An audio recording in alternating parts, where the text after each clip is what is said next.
Aloha. It was nice seeing you today. So I'm just going to lay out a couple concepts and I'll, put them into different parts in this video. Try to play for 5 minutes this week, see what happens. When we play spider exercises, the whole point is to keep our elbow floating, keep our thumb right in the middle, not up, over here, not tucked back, just bloop, right there in the middle. 1, 2, 3, 4. If you want, keep your fingers there and see if you could get that note to come out above it. If not, maybe one of these fingers needs to be pointier. Either way, the whole idea is to stay near the fretboard and not like put our fingers so far away to make it easier to get back to the fretboard to put new notes. 1, 2, 3, 4, all the way up. If you'll notice, my strumming pattern on the hand over here is called alternating. What we're going to try and do is do all down strokes for you in the beginning, and then we might try all up strokes, but eventually move into down and up strokes. A really cool thing you could do besides that is just to strum the strings. Listen to the distances between the plectrum plucks. Try and go from E to A. E, A, downstrokes. Once you get tired of doing E to A, E, A, E, A, A, D, A, D, A, D. The idea is if you work on just hitting these strings with one hand, just zone out, you get really used to hearing D and G, G and B, and then E and B. I always do upstrokes on the E because it's the furthest way. But you also do one with upstrokes. So like up on E, up on A, up on E. You'll use it for certain types of music. This is just one way. You can do it any way you want. The last one that I showed you was the one I used to know how to get from point A to point B. E, upstroke A, down on the E, upstroke on D, downstroke on E, upstroke on G, downstroke on E, upstroke on B, downstroke on E, upstroke on E.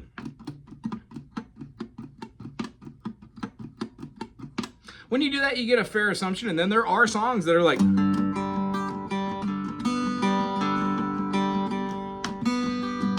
So it helps to be able to know how to do that because your fingers are on the right notes already.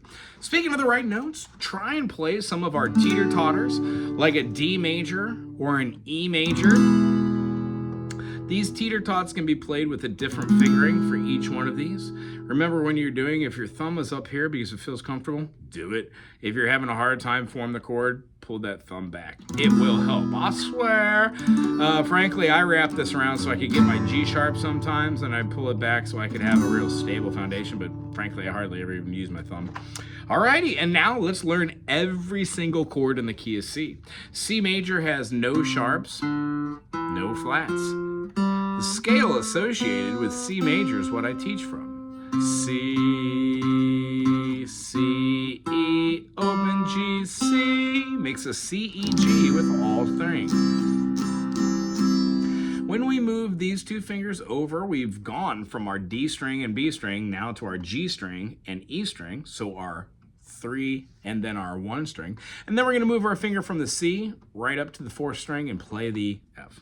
When we have this F sharp, or the F natural, I'm going to put my pinky down on the D note. This gives me a D minor inversion. Most teachers won't teach you to use that finger and to hide it away, and they also teach you to play that D note with here.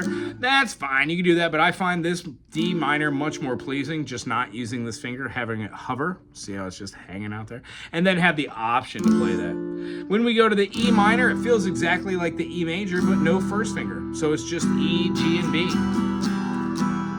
When we play the same thing, move it forward, put that sharpened note in bar, we get an F major. Now hypothetically, F major is the only bar chord you're gonna need in the key of C, but you don't even have to play it like that.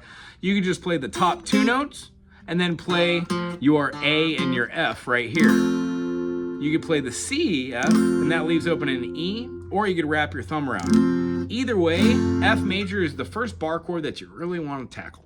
Once we do that, we can move it anywhere. And a great way to do that is to learn how to play your teeter-totters, E major, a couple 100 trillion times, and then move it forward and shoot for the bar. If you don't get a note to come out, try moving the bar chord around just a little bit. It will depend on where your thumb is, where your elbow is, and how you're sitting, basically, at least in my experience.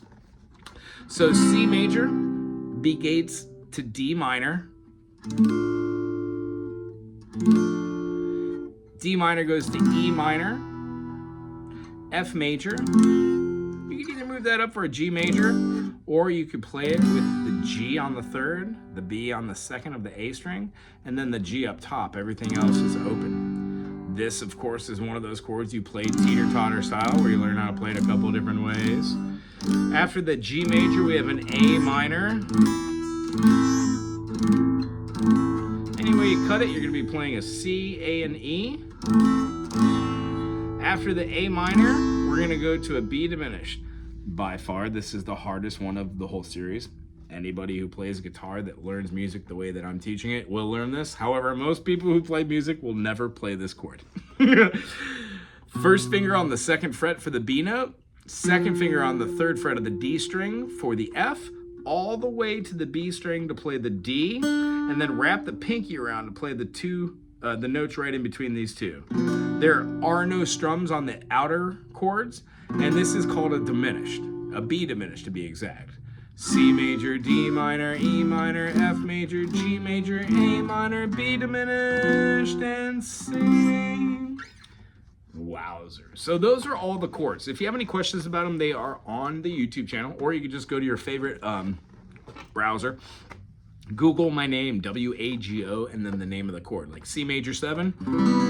I will show you how to play a C major 7 like this. I'll show you how to play it like this. I'll show you how to play it like this. I can show you how to play it like this. I can show you all the different ways of doing it on this fretboard.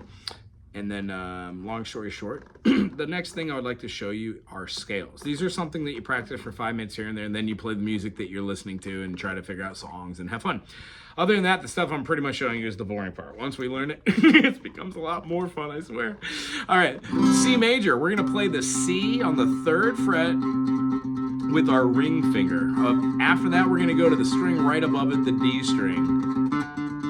That D string, because we're used to doing our spider exercises, 1, 2, 3, 4, 1, 2, 3, 4, it feels good to use our 2nd finger on the 2nd fret, so let's go ahead and do that.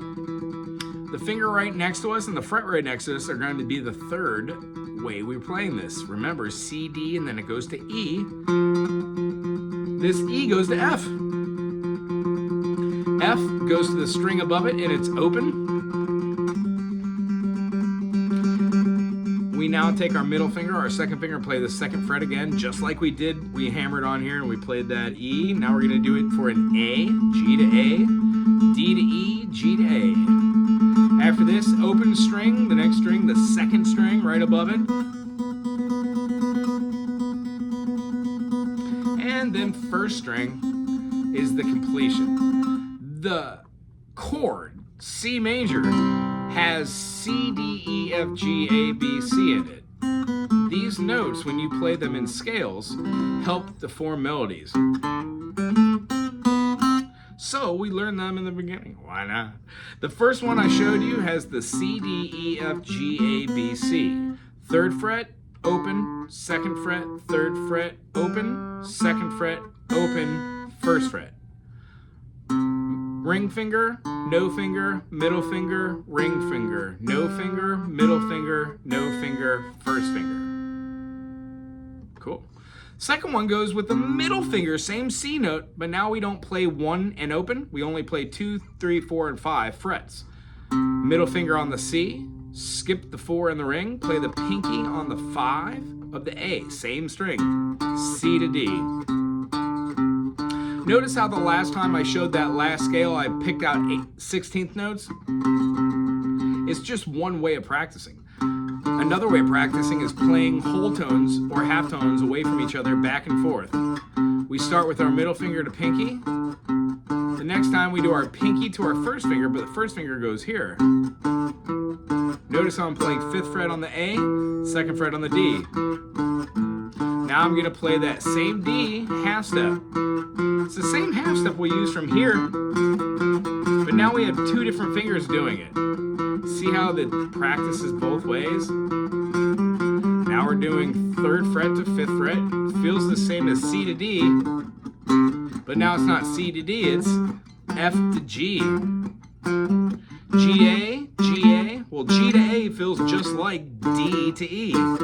G, A, D, E, G, A, D, A, D. See how how just practicing the art of knowing what the notes are helps to develop melodies and ideas? I mean, that felt like heavy metal to me.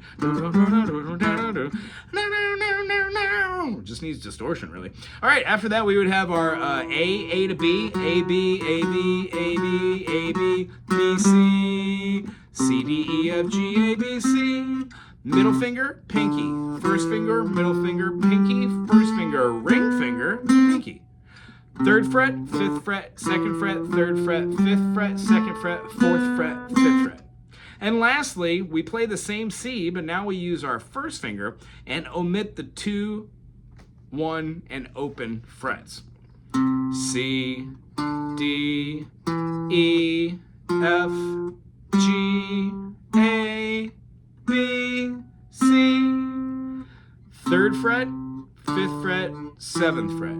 Third fret, fifth fret, seventh fret, fourth fret, fifth fret. First finger, ring finger, pinky. First finger, ring finger, pinky. Middle finger, ring finger.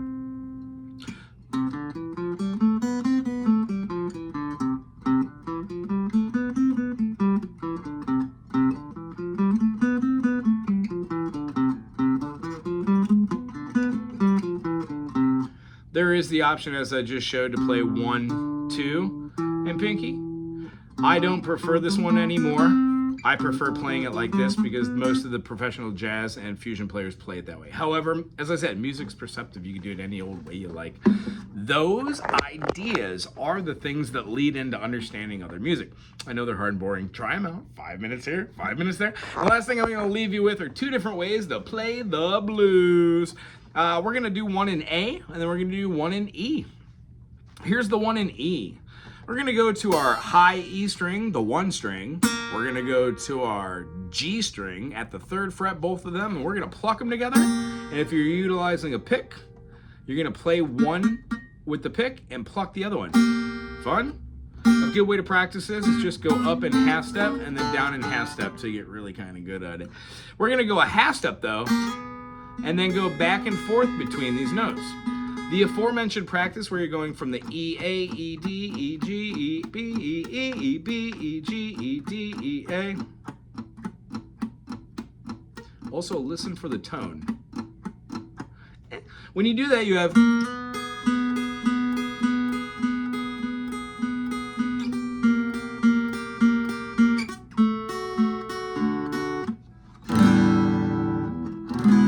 That last chord I'm hitting is called an E dominant 7. Looks like our E major with a G sharp, B, E, D, and we're removing the middle finger. So when we go,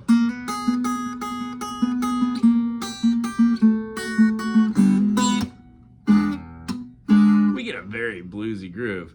4th fret, 3rd fret, 2nd fret, open strum, play the E7. That's a great intro and outro to any blues song.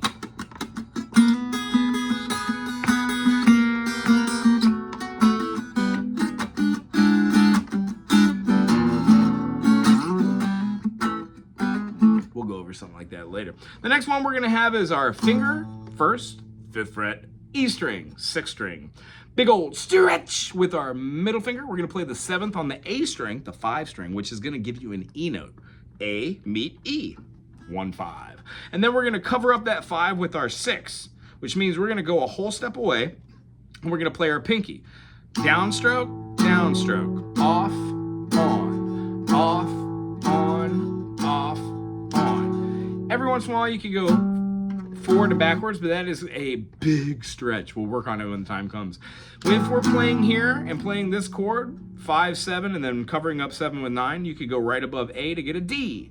Then you've got D, A, and A is going to be covered by G. It is the same mechanism. And then when we move up a whole step, we have E and G sharp. Is that right? No, E and B. My bad. E and B, and we're going to cover that with C sharp.